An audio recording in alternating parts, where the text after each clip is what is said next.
Et voilà, on est de retour et on accueille Claudia Bruno, comédienne. Salut Claudia. Salut. Salut. Tu es comédienne, metteuse en scène, autrice, et tu as créé un spectacle qui s'appelle Marceline, qui s'est déjà joué au Richelieu notamment, et qui a gagné qui a été lauréat en tout cas. Oui, c'est ça. Oui, c'est ça. Et qui va jouer à l'Auditorium Jacques Brel les 5 et 6 mars prochains. Exactement. Okay. Est-ce que tu as envie de te présenter à nous et d'un peu nous expliquer comment est arrivé ce spectacle? C'est un spectacle qui parle d'une enfant qui vit des violences à la maison et qui s'enfuit dans son imaginaire. Oui, c'est ça. C'est un spectacle... On a eu Le Soir et La Libre qui ont qualifié le spectacle de Petit Prince sous acide. Et je pense que c'est assez juste. Oui, si tu veux, je peux parler de moi et comment je suis arrivée à créer ça. Donc, comme tu l'as dit, je suis artiste, mais je bosse aussi pas mal dans le social. Notamment par des projets artistiques un peu entre les deux mondes. J'ai travaillé beaucoup avec des MENA, avec des sans-papiers, avec des femmes qui fuient leur mari horrible, ou des enfants de quartier, disons. J'aime pas trop dire public fragilisé, mais bon, voilà, on s'entend. Et du coup, j'avais vraiment envie de faire un spectacle où on parle du droit à la beauté. En fait, la grande phrase de Marceline, c'est « peu importe d'où tu viens, peu importe qui tu es, t'as le droit de briller, t'as le droit d'être dans la lumière, t'as le droit de t'éclater, même si ce que tu vis est horrible au quotidien. » Et du coup, comme tu l'as dit, Marceline, ça parle d'une fille qui est victime de violences à la maison. Et il y a un poster dans sa chambre, c'est un ange, c'est une pub pour un parfum. Et au moment où son père entre dans sa chambre, il y a l'ange qui sort du poster et qui l'emmène dans des mondes, en fait, plein de mondes différents. On le qualifie un peu de Jiminy Cricket complètement dépravé. Enfin, ils sont tous... un peu bancal, quoi. Je continue? Tu fais partie d'un collectif qui s'appelle Entre-là. Oui, c'est ça. C'est comme ça que vous, collectivement, que vous... Travaillez ou... Ouais, parce que si j'ai bien compris, tu entames des partenariats, notamment avec Fait d'Asile ou avec le SAMU social, etc. Et comment vous travaillez, comment vous parvenez à rentrer dans ces structures? J'ai pas l'impression que ce soit si évident pour des artistes de pouvoir rentrer dans des structures comme ça.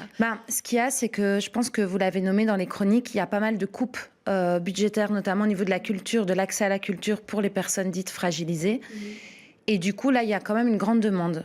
Donc, si tu veux, nous, en parallèle de ce spectacle, on a développé des ateliers qui s'appellent Shining. Parce qu'en plus, là, au Jacques Brel, pour tous les auditeurs et viewers qui vont venir voir et payer leur place, bien sûr, la scène est très grande. Et quand on a vu cette scène, on s'est dit non, mais on ne peut pas accéder à cette scène et parler des gens fragilisés sans offrir, en fait. Laisser les gens la place. Donc, on a développé des ateliers qui s'appellent Shining Briller. Et en partenariat avec plein d'assos, notamment, là, on est avec le SAMU social, différents secteurs, avec des gens qui sont au CPS. Il y a aussi des pros, parce qu'on voulait vraiment travailler sur la mixité, en fait, que chacun vienne comme il est. Et il y a encore une autre asso. Enfin, on a été rencontrer différentes assos de Bruxelles, et en fait, toutes ont dit oui.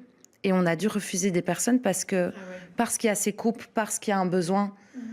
Puis là, c'est des ateliers qui font du bien sans obligation. Enfin, l'idée, c'est d'avoir des ateliers artistiques où les gens se sentent bien et puissent se rencontrer. Ça se passe hyper bien. Mais là, les gens qui arrivent là n'ont sans doute souvent, j'imagine, aucune expérience de la scène. Eh ben, figure-toi que si, en fait. Ah, ok. Ouais. On était nous-mêmes étonnés.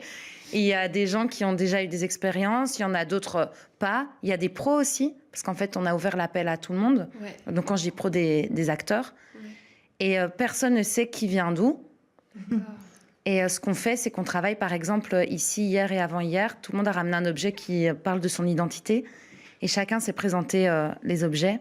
Enfin, c'est assez chouette. L'idée, c'est vraiment de créer un truc de confiance, de cohésion. Et si le groupe a envie, quand on jouera Marceline, ils pourront présenter ce qu'on a travaillé. On va faire une création. Et ils pourront le présenter le 6 mars, avant la représentation de Marceline. Waouh, donc vous allez faire un spectacle avant le... Voilà, c'est ça. L'idée, c'est de faire ça, mais seulement si le groupe a envie.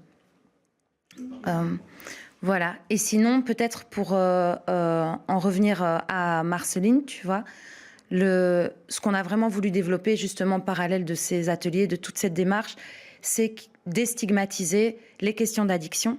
Donc les gens qui se droguent, déstigmatiser en fait toute personne qui fuit, qui trouve des manières de fuir dans des choses qui sont considérées comme mauvaises. Oui. Tu parlais de Ribeaucourt, des stations de métro. Nous, on parle aussi de la fuite dans la fête et aussi la fuite dans tout ce qui est spirituel, avec des grosses guillemets, parce qu'il y a toutes les dérives qui vont avec. Ouais. Par exemple, il y a un personnage qui s'appelle le Français bouddhiste. Voilà. Et les Français, il est bouddhiste. Enfin, en fait, il n'est pas vraiment bouddhiste. On ne sait pas vraiment s'il est français, mais il se nourrit plus que de la lumière du soleil, le prana. Et super. Il répète tout le temps la même chose. Ouais. Et on ne sait pas trop, il est dans une jungle, mais c'est aussi une after-party. En fait, c'est une espèce de fugue complètement destroy, avec des métaphores. Il y a Pierrot le toxico, qui vit sur la Lune, qui connaît tous les noms d'étoiles et qui trace des traits à la craie sur le sol. Enfin, il faut absolument qu'il trouve des craies, quoi. Tu vois. Et il y a aussi la reine de la night, Francis, qui est tyrannique, qui est un personnage drague de ouf. Et tout est paillettes, diamants, glitter.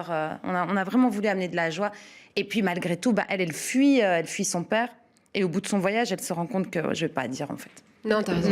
Non, je n'ai pas. On crève d'envie d'y aller, quoi. Je dis rien. On crève tous envie d'y aller maintenant. Je trouve ça méga intéressant parce que j'ai l'impression qu'aujourd'hui, il y a un peu ce truc de quand on va pas bien, il faut absolument faire du self-care qui soit que des choses où. Enfin, moi, j'ai envie de me détruire quand je vais pas bien. Genre, j'ai envie de boire plein d'alcool, de faire la fête, de faire n'importe quoi, fumer des choses pas légales. Mais genre, j'ai l'impression qu'aujourd'hui, il y a une tendance où il faut être propre H24. Et même dans les moments de détresse, il y a un truc où. D'être dans un truc peut-être un peu autodestruction, mais au final. On fait ce qu'on veut avec son corps, sans vouloir dire prenez des drogues les enfants, mais genre je trouve que c'est fou que même dans les moments difficiles ce soit pas accepté en fait de, entre guillemets, se détruire. Oui, et en vrai on s'est formé avec l'équipe, on a pu avoir une formation avec Prospective Jeunesse qui bosse surtout sur les addictions chez les jeunes, Maurizio Ferrara qui est un psy qui bosse chez un Fort Drogue qui est venu faire des bords de scène, la Ligue des droits de l'enfant. On a travaillé avec le délégué général aux droits de l'enfant pour écrire la pièce, parce que Marceline, c'est une ado. Et en fait, eux nous disaient, on a appris plein de trucs, on ne voulait pas raconter non plus des bêtises avec notre spectacle. Et notamment, pour déstigmatiser, il faut pouvoir en parler. Et en fait, parfois, ça peut aussi sauver de se droguer un moment. Ouais. Et en fait, parfois, dans un délire de drogue, il peut y avoir des trucs merveilleux qui s'y passent. Alors nous, on ne fait pas l'apologie de ça, bien sûr. Oui, non, je ne voudrais pas qu'on nous comprenne mal, mais ouais. Non, mais par contre, on dit aussi, voilà, ça existe, en fait, et il y a de la beauté partout, tout le monde y a droit. Et parfois, ça peut être une béquille, ça peut empêcher un suicide. Oui, c'est ça. Et puis, qui vit dans ce monde sans avoir des stratégies Ouais. En fait, ça permet parfois, aussi elles sont plus positives que d'autres, mais dégoupiller certaines émotions, parce qu'en fait, c'est... toutes ces choses-là, les gens ils se sentent vachement... C'est surtout la solitude de manière générale, parce que c'est pas quelque chose que tu exposes ouvertement, que tu as un problème de drogue, etc. Donc au moment où tu le mets en scène, ça permet à certaines personnes de se dire « Ah tiens, je suis pas seule en fait, à agir comme ça ». Le soir de la première, il y a eu des gens qui sont venus nous voir après, qui sont cocaïnomanes, qui se sont retrouvés là un peu par hasard. Et on a eu beaucoup de larmes. J'en parle à chaque fois, j'ai des frissons. Et on a aussi des gens qui comprennent pas le délire, parce que c'est un gros délire. Il y a de la musique, il y a Papillon de lumière de Cindy Sanders. Enfin, on part dans tous ces codes-là très rigolos. Et ces gens qui sont addicts, en fait, il y en a une qui m'a dit, mais en fait, c'est exactement ma vie. J'ai vécu ça avec mon père, ma mère s'est barrée. Enfin, et il y a tout ça dans Marceline. Mais ce qu'on voulait pas, c'était représenter clairement la drogue ou les fuites.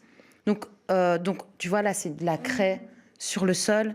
Ça représente, tu vois, il est addict à ça. Il n'y a pas de violence vraiment au plateau. Et tout le monde dit qu'il va très bien. Ouais.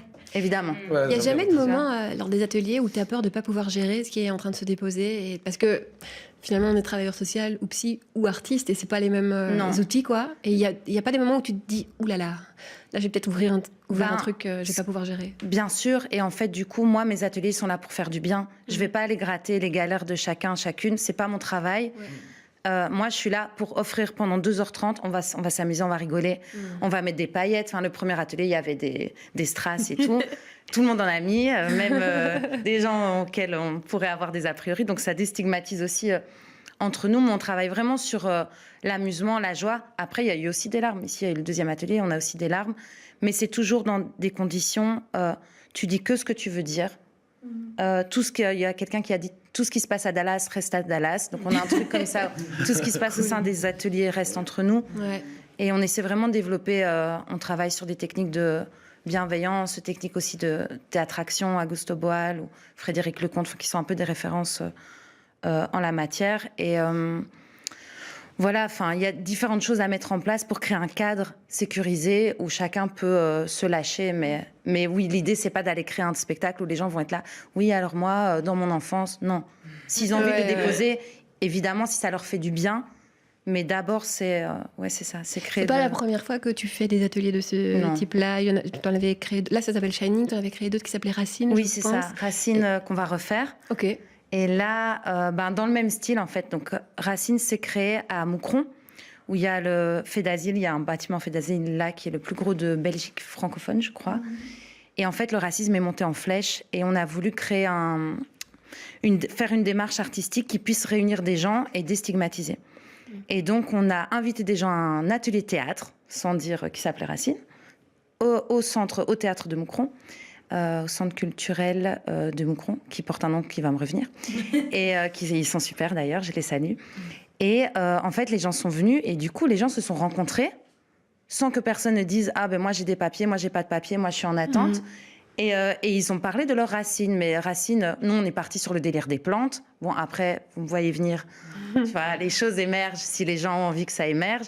Et ça a créé des liens. À la fin, on a planté un arbre. Voilà, c'était très symbolique. Et on refait ça ici l'année prochaine. Donc, on l'a fait sans argent. On attendait des fonds, on les a pas eu. On s'est dit, vas-y, on a les gens, c'est important, il faut qu'on le fasse. Et puis, cette année, on a eu un petit peu des fonds. Et le projet se développe sur 1 an, avec des visites dans Moucron, des rencontres de gens qui sont là depuis longtemps, des jeux. Enfin, au-delà du volet artistique, à la fin, on va faire le spectacle. Ça, c'est pour octobre-novembre 26. Vous avez déjà où ça, ou là-bas du coup? Ouais, ce sera là. À Moucron de nouveau. Voilà, c'est ça. Cool. Et on aimerait peut-être amener le concept à Bruxelles, parce qu'on commence à bien le tenir. J'ai pas encore de date, mais il y a des petits secrets, voilà. Ok. Je peux pas dire. La première fois que tu l'as entendu, c'était dans la bande à Sophie. Cool, merci beaucoup Claudia. Ouais, merci.